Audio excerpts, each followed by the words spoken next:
Start again. All right. I'm going to bring this meeting to order. And do we have any public comments before we move into closed session? Nothing? All right. Why'd you think we were looking at you? Yeah, why would you think? Anybody want to talk?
There it goes. Okay, I'm going to Zoom open session. Let's stand for our Pledge of Allegiance. To the flag of the United States of America, and to the republic for which it stands, one nation, under God, indivisible, with liberty and justice for all. Okay, roll call. Everybody is present. Okay, notice to the public. Any member of the public wishing to address the governing board on a topic within the subject matter jurisdiction of the district but not on the agenda may do so during the public comment period identified in this agenda. Bylaws subject not on the agenda cannot be acted upon by the board except to briefly respond, clarify, or refer to staff for review and presentation at a future meeting. The board president will recognize you for public comment on matters on the agenda at the appropriate time. Correspondence? Seeing none. Consent agenda? None. Public comment? No? Seeing none. Guests and presentations? None. Budget report. Okay, this is everybody's got a copy of the budget report. This represents as through the end of August. It shows that we're down $44,000, but largely that's because the requested appropriation hasn't come through from the county, which was approved as part of the budget. And that's to the tune of $126,000 up in the second paragraph there. The actual budget report is a little bit off. The county hasn't put in all of the budget figures in the subsequent section. They don't have to do that until the end of this month, evidently, so we don't have all of the details of what we've spent there. But we do have the actuals, and we do have the balance, and it'll show us a percentage of what's been spent in all the different areas, which for the most part isn't that much because this only represents the first couple months of the budget. Okay. Any questions or comments? No? Okay. Children's activities. Actually, I have a couple comments about the way the budget's being used this year.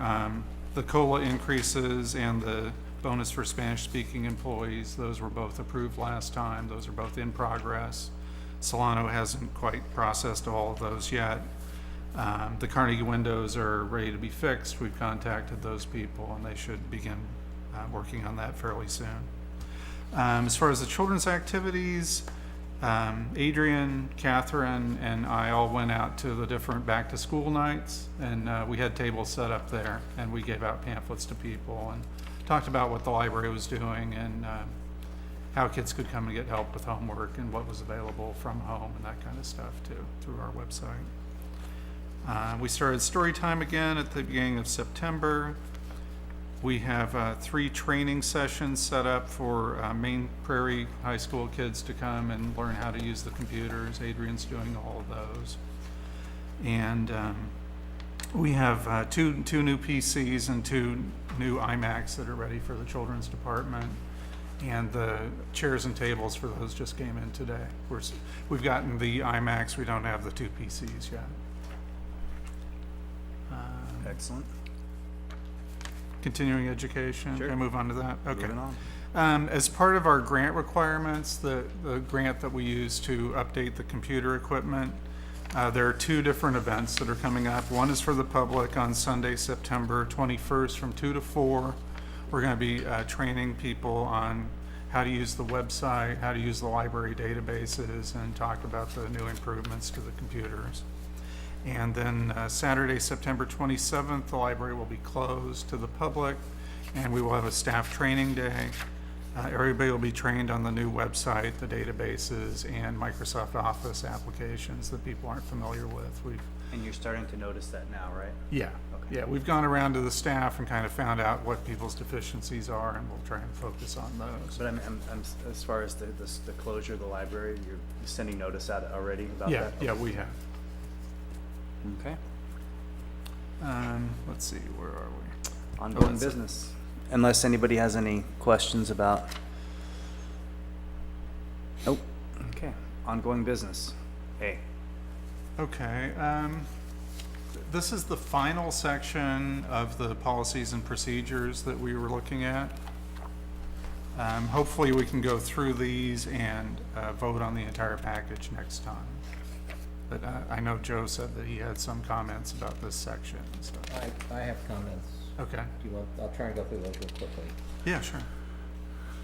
If you go to 3225.3.2.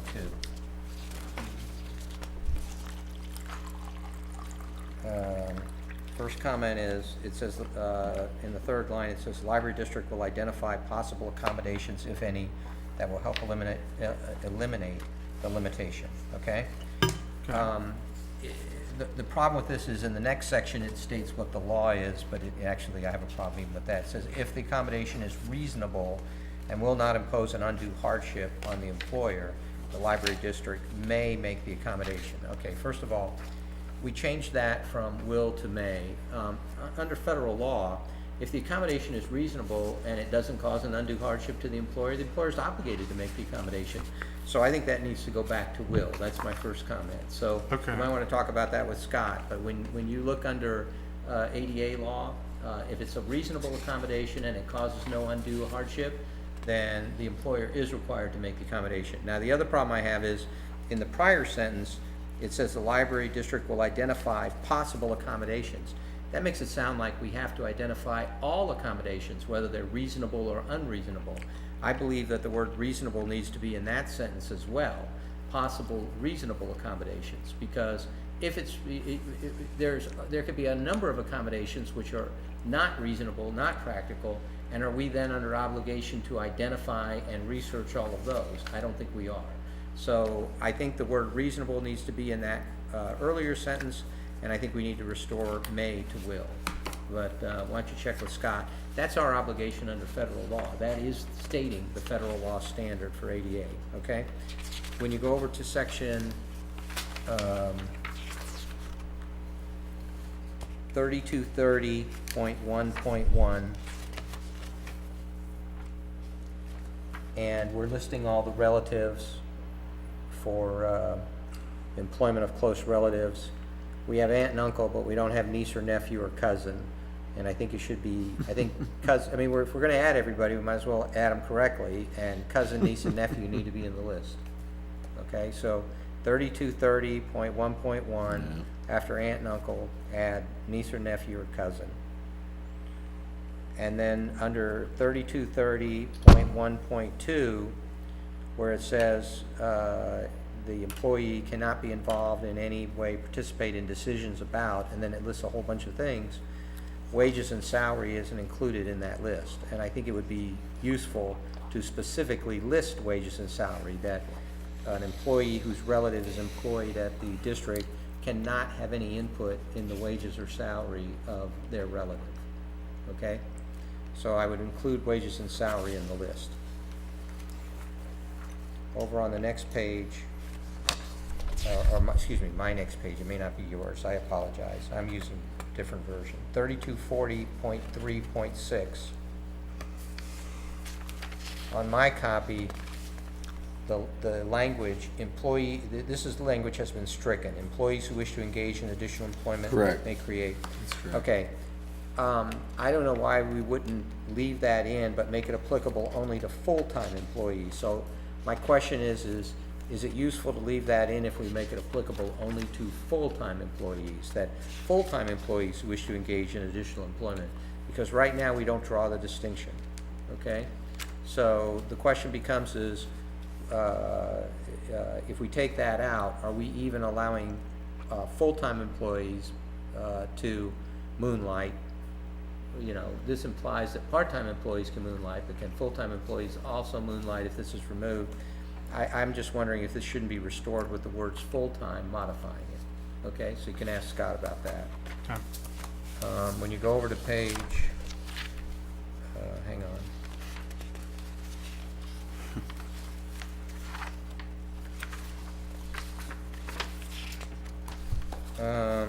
When you go over to 3255, and I'm looking specifically at letters of recommendation. I have a problem with the whole policy. I believe that the library should give neutral recommendations only, which should be job title, job duties, and dates of employment. If some individual, not on library stationery, but on their own accord, wants to give a, personal endorsement to some other ex-employee, that's fine. That's what they're doing on their own time, their own business. But in terms of what recommendations the library should provide, the library, like most corporations nowadays, should adopt a neutral recommendation policy. And that would be just job titles, job duty descriptions, and dates of employment. And that's what almost everybody does nowadays. So I sort of have a concern about the entire policy. Is that the standard in the industry? That's pretty much That's what what they we do, used in yeah. my last job. Okay. Yeah. Yeah, so I don't know why we do it differently. So I would question whether that policy shouldn't just be rewritten. Under 3260, Now we're moving 3260. Oh, we're only on one policy. Okay, go ahead, Joe. 3260.2.10, it says intentional or gross misconduct, including gambling on premises. I think this really. 3260.2.1, you mean? No, Point 10. 10. It's on the next page. Okay, the problem is nowhere in Oh, the here it is. list that's here for, grounds for disciplinary action, do we list commission of crimes or conduct of illegal activities? And I think that there should be a catch-all category that says intentional or gross misconduct and/or commission of crimes or illegal activities, okay? So I don't know whether you want to break those out into two.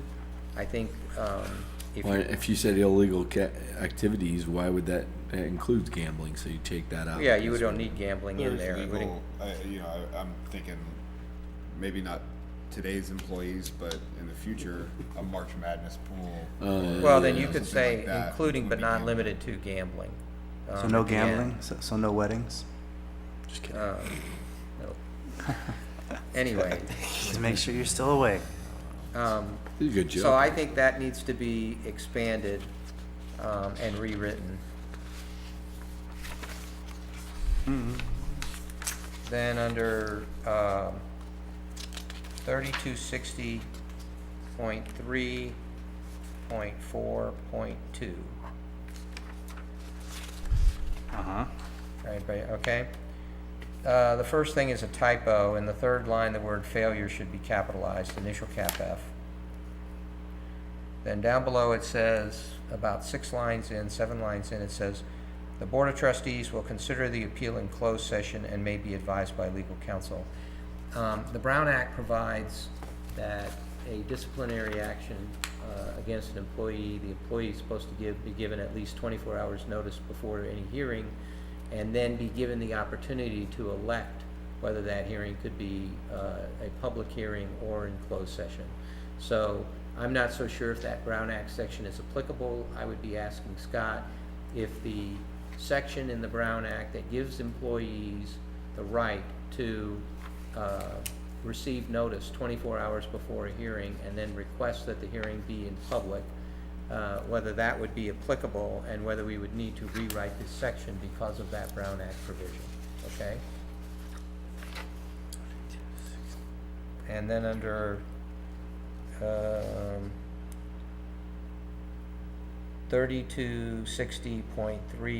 3260.3.4.6,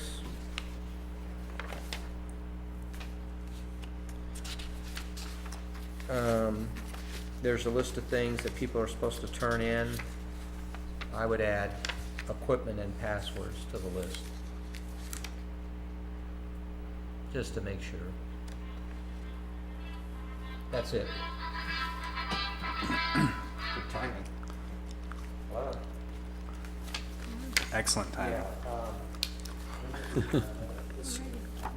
All I right. move, oh, it's not a motion. I apologize. It's not just I was thinking information. excellent time. Okay, That's next thank time. you. Okay, ongoing business, B. Now, where is that? Well, the next one is the one that we tabled last time, waiting for Joe's opinion. Yeah. So, Okay. Can we move on to C before we? Sure. All right. Do we have approval of the minutes from July 10th to So moved. Do I have a motion? Do I have a second? Second. Okay, all in favor? Aye. Okay, we'll wait for Rocky to get back.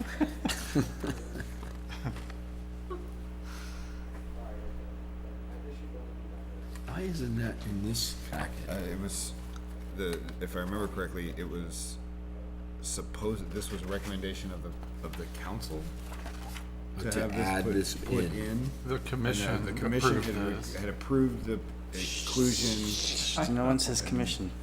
Commission. It's like Beetlejuice, bring it right back. Beetlejuice. All right, Joe, we're on B, 3260.3.3.3. Coming from the, that's the one where we were Prior- gonna keep the disciplinary action in the personnel file. Yeah, okay, this one's kind of weird. It was hard for me to explain last time. I'm hoping I can do this Do we have a better. copy of the change? think so, Okay, but as this a fourth section here, step. on March 19th, 2012, the Library Commission voted that it should be changed, and the number is different in the actual policies now. The commission voted, written reprimand shall note period of retention and shall be retained in an employee's file not to exceed 1 year. After conferring with Scott, he says the Public Records Act indicates that those materials should be kept in perpetuity. And so brought this up so we could change the actual wording. So it will say something to the effect that the materials, What's the the new number? reprimands will not be used against the employee Right. after a year. Right, that it's kept in the file, but that it shall have no effect, after a year. what's the new number? The new number is 3260.3.2.3. It now states copies of any written warnings and or reprimands shall be retained in the employee's personnel file. Okay. Can you say that number again? 3260. Yeah, 3260.3.2.3.